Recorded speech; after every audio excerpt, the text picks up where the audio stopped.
পরিবর্তন সংঘটিত হয়েছে। আজ দেশ জুড়ে ভয়াবহ দুর্যোগের সমূহ সম্ভাবনা রয়েছে।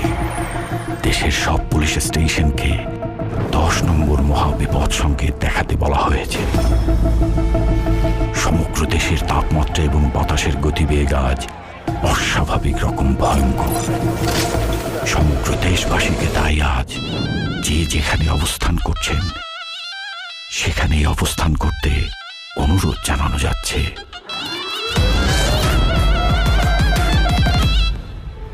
我